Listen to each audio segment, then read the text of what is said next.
The wind howled like a living beast, clawing at the edges of the small cottage that sat alone near the tree line of the valley. Snow slashed sideways across the frozen fields, swallowing fences, rocks, and roads beneath a blanket of white that grew deeper by the hour. Inside the cottage, the fire in the stone hearth crackled but struggled to hold back the cold creeping through the walls. Elise Hardman wrapped her thin shawl tighter around her shoulders and glanced at the windowpane, where frost crystals crawled and danced under the lantern light. She had already piled every extra blanket on the bed in the spare room, though she hadn't expected company, not tonight, not in the middle of the worst storm the region had seen in 10 years. It was supposed to be another quiet evening of soup, silence, and the thoughts she tried not to think anymore. Money was scarce, her work at the Mountain Inn had slow seasons, and winter was the worst. Still, she survived. She always did. She stood and stirred the pot over the fire again, mostly to keep her fingers warm and give herself something to do instead of worrying about how long the firewood and food would last.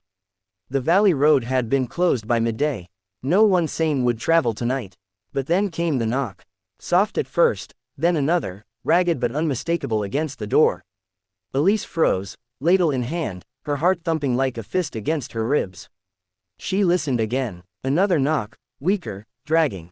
Without hesitating further, because hesitation did not suit her, she snatched her shawl tight and hurried to the door. The wind grabbed it from her hands the second she unlatched it, slamming it open with force. Snow sprayed inside, coating the floor and her boots. And there on the threshold, hunched over, covered in white from hair to hem, was a woman. An old woman. Her hair was silver, wild, matted with snowflakes. Her coat looked ancient, heavy wool but soaked through. She leaned on a crooked cane, her shoulders shaking violently from the cold. Her lips trembled but no words came out, only a small gasp of breath. Elise didn't ask who she was or why she had come. She reached forward and guided the woman inside, closing the door with a shove against the gale. The woman nearly collapsed into her arms, and Elise steadied her, feeling the chill radiate through her thin nightdress. "Come," Elise said simply. "Sit by the fire." The woman's eyes were pale blue and clouded with exhaustion. She moved slowly, stiffly, to the hearth and lowered herself onto the small stool. Elise rushed to fetch the thickest blanket she had and wrapped it around the woman's shoulders. Then she poured hot broth into a cup and pressed it gently into those trembling hands. For a long while, the woman said nothing. She sipped, shivered, and closed her eyes as warmth fought its way back into her bones. Elise knelt near the fire and added 2 more logs, precious logs she'd counted carefully this morning. When the woman finally spoke, her voice was dusty and soft. "You saved me from the snow. You knocked. I opened the door. Anyone would." The woman's gaze lifted and studied Elise's face, as if deciding whether to believe that. "No," she murmured, "not anyone." Elise did not argue. Instead, she spooned some stew into a bowl and handed it over. The woman ate slowly but with need, her hands still shaking despite the heat of the bowl. Elise sat nearby, watching to make sure she kept breathing. The woman's cheeks were hollow, her fingers thin, but there was something about her that seemed too deliberate to be frail, something steady beneath the surface. When the bowl was empty and her color had returned a shade from blue to pale pink, Elise spoke quietly. "There's a spare room, not warm, but warm enough with blankets. You'll stay here until morning. The storm's too strong to go anywhere." The woman nodded once, as though she expected no less. "What is your name, child?" "Elise." The woman's lips curved faintly. "I'm Mara." Elise didn't press for more. She helped Mara to the guest room and laid extra blankets on top of her. Mara sank into the bed and closed her eyes before Elise could say anything else. The storm raged outside until the windows rattled, but Mara slept through it. Elise lingered only a moment before returning to the fire to bank it for the night, her mind rehearsing questions she knew she wouldn't ask. She slept lightly. The wind never truly stopped. By morning, silence had replaced the storm. Snow lay in drifts nearly to the window sills, sparkling beneath the first clear sunlight in days. Elise lit the fire again and made tea. She went to check on Mara, but found the room empty. The bed was unmade, the blankets folded with care. The window remained locked from the inside. Elise frowned, confused. She searched the cottage but saw no sign of Mara. On the small table by the hearth, she noticed a wooden button, smooth and dark, carved with an intricate spiral pattern. She picked it up and turned it over in her palm. It didn't belong to her. Mara must have dropped it. But how had she left? And when Elise stepped to the door and opened it to a wall of snow. Her path to the nearest road was entirely buried. No footsteps led away, only an untouched blanket of white merging into the trees. Gooseflesh rose along her arms despite the warmth inside. She spent the morning digging a narrow trench to reach where the main path should be, partly to soothe herself with work and partly in case any neighbors needed help. But most farms in the valley lay farther down, and few would climb near her cottage except in summer. She had just taken a break to drink her tea when the sound of engines broke the hush outside. More than one, heavy, low rumbles of vehicles designed for rough terrain. Elise set her cup down, unsure if she'd imagined it, then heard the crunch of tires on packed snow. She opened the door to see not neighbors, but 3 black SUVs parked as far along the half-buried trail as they could manage. Men in thick winter coats stepped out, speaking into earpieces, their breath misting in the cold. They looked like private security, not locals. Elise's brows knit together as one of them approached, a tall man with a clipboard and calm, sharp eyes. "Elise Hartman?" he asked. Her first thought was that something terrible had happened in town. "Yes," she said slowly. "What's wrong?" "Nothing is wrong," he replied. "But Mr. Calder would like a word, if you're willing." "I don't know any Mr. Calder." "You will, ma'am." The man stepped aside and gestured to the largest SUV. The back passenger door opened. From the vehicle stepped a man in a long coat of dark wool, his boots polished even beneath the snow, his hair streaked with charcoal gray though he could not have been much older than 50. His presence alone stilled the air. He surveyed the cottage, the trees, and then Elise with an expression both intent and strangely gentle.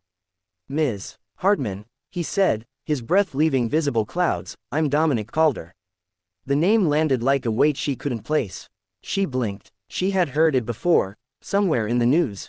Real estate, philanthropy, a man with holdings across the country, rumored to have more influence than any elected official in the region. But what would someone like that want with her? "I'm sorry," Elise said carefully. "I think you have the wrong place." "I don't." He stepped closer, his voice low with certainty. "A woman came here last night." Elise felt her breath catch. Her eyes narrowed. "How do you know that?" "She told me," he answered. "Mara?" Elise asked before she could stop herself. Dominic Calder nodded once. Elise's confusion swelled with a pulse of relief that Mara was safe. "She left early. Before sunrise, I think. I don't know how, there were no footprints. I turned my back for a moment and—" "She does that," he said quietly. Elise stared at him. "You know her well." His eyes shifted with a private glint.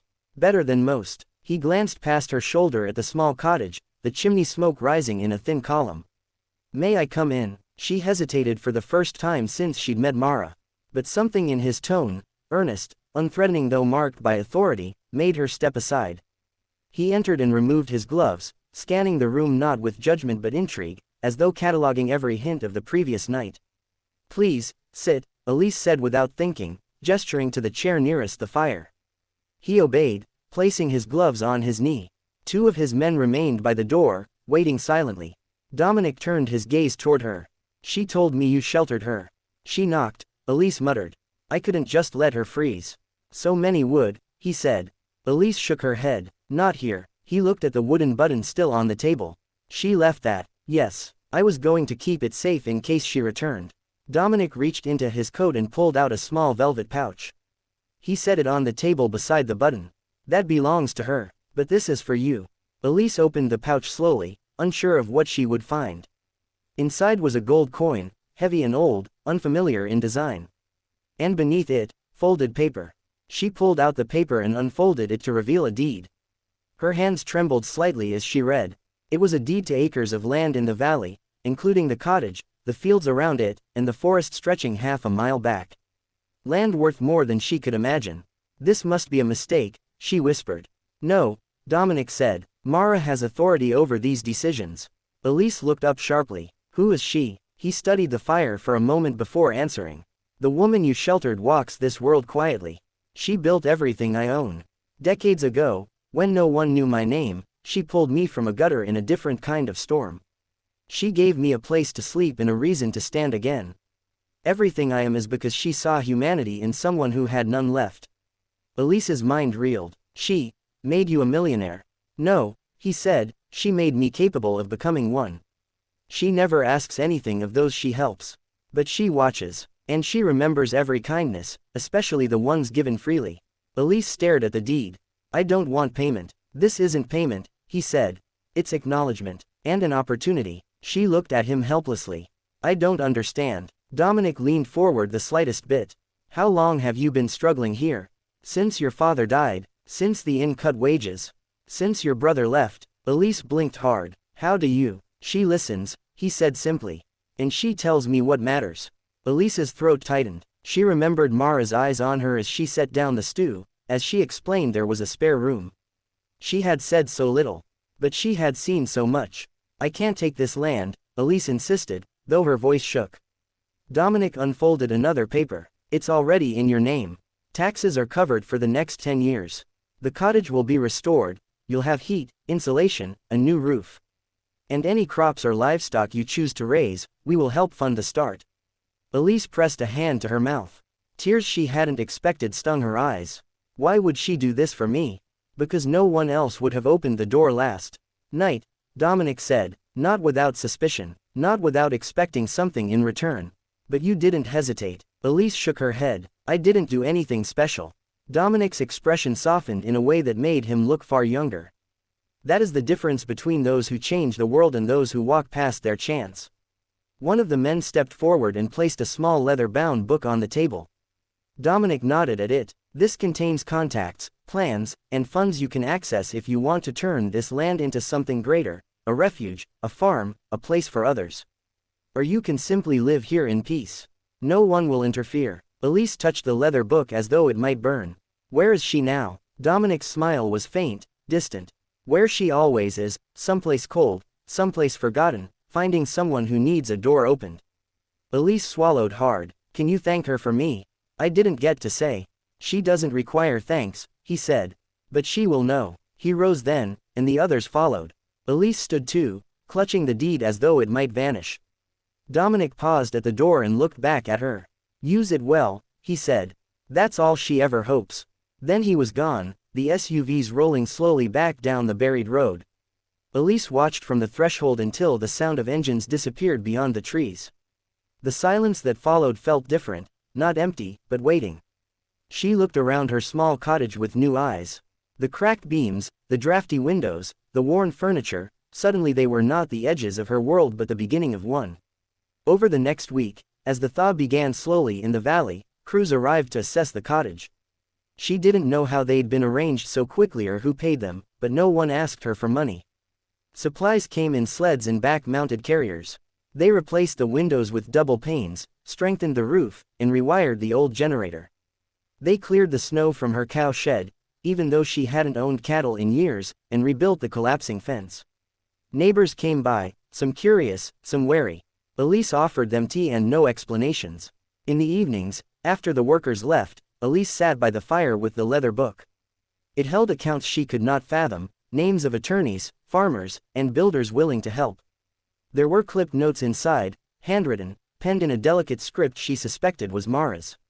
Notes about soil quality, about a shelter that used to exist in the valley 50 years ago before it was sold, about a school that needed funding, about families who had lost farms in the last drought. Elise wasn't sure yet what she would do. She only knew she couldn't leave it untouched. She walked the length of her land in the tamest days of winter, boots crunching softly through snow as she imagined paths, gardens, greenhouses, maybe even a fellowship of helpers. On the 8th day after the storm, as the sun set in streaks of orange and pale lavender, she found footprints at the edge of the forest, small, narrow, already fading with the melt. They led away from the house and vanished after a few yards, as though the walker had simply stepped into the snow and dissolved. Elise crouched and touched the impression. The wooden button still sat on her mantle. Spring came slow but certain. With it came new fences, seedlings, and the laughter of children whose parents helped her plant. People came to her door not for shelter at midnight but for work, community, hope. She welcomed them. One evening, months later, as twilight painted long shadows over the fields, Elise sat on the porch sipping tea. The cottage behind her stood straight, its roof solid, its windows warm and clear. The cows she'd purchased with the first disbursement grazed quietly in the pasture. The world smelled like grass and wood smoke. She heard footsteps then, soft and even. When she looked up, a figure stood near the gate. An old woman. Her coat this time was dry, though still ancient in style. Her silver hair glistened in the dusk. She leaned on her cane, watching Elise with those same pale eyes that held storms and skies in equal measure. Elise rose slowly and walked toward the gate. She didn't speak first. "You've done well," Mara said, her voice carrying that quiet certainty. "I had help," Elise replied softly. "And you gave it to others." Elise felt emotion swell again, but steadier now. "I didn't get to thank you." Mara shook her head. "You did not owe me thanks. Kindness given freely is never debt." Elise looked at the land around them, the lights beginning to glow in the cottage windows. "How did you know I wouldn't waste this?" Mara's lips curved faintly. "Because you opened the door without asking who I was. People who demand to know cost before giving cost nothing after receiving." Elise wanted to ask 100 questions. Who are you? How many have you helped? Are you alone in this strange mission? But she knew Mara would only answer what she deemed necessary. Instead, she asked the one thing that mattered most.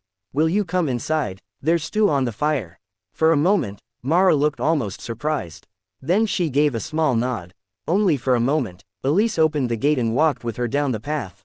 As they approached the house, children's laughter drifted faintly from inside. Mara paused to listen, a softness entering her eyes. "You've changed this place," she said. "You changed me first," Elise replied. Mara touched Elise's hand briefly, her fingers warm despite the cool night. "You were only waiting." They stepped inside, and the cottage, once quiet, once weather-worn, embraced them both in light and the smell of hearthfire and bread. Elise served Mara a bowl of stew and tea. They did not speak much. They didn't need to. When Mara left later, she went without farewell, slipping out the door as silently as she had arrived on that stormy night. Elise didn't follow her. She knew now that Mara walked where she was needed, carried by some promise older than death or fate. The next morning, Elise found the wooden button gone from the mantel. In its place was a note on the table, written in that same delicate script, "Keep your door open." Elise folded the note carefully and placed it in the leather book among the plans that would shape the next decades of her life. As she stepped outside to greet the sunrise, she saw the valley stirring, smoke rising from chimneys, farmers readying tools, children running through the fields. The world was wide again, not in its size but in its possibilities. And she knew then, with a clarity that steadied her more than any promise of wealth, that the greatest changes came not from storms or fortunes, but from the quiet decision to answer a knock when it came. She had opened her door to a stranger. And because of that, everything had changed.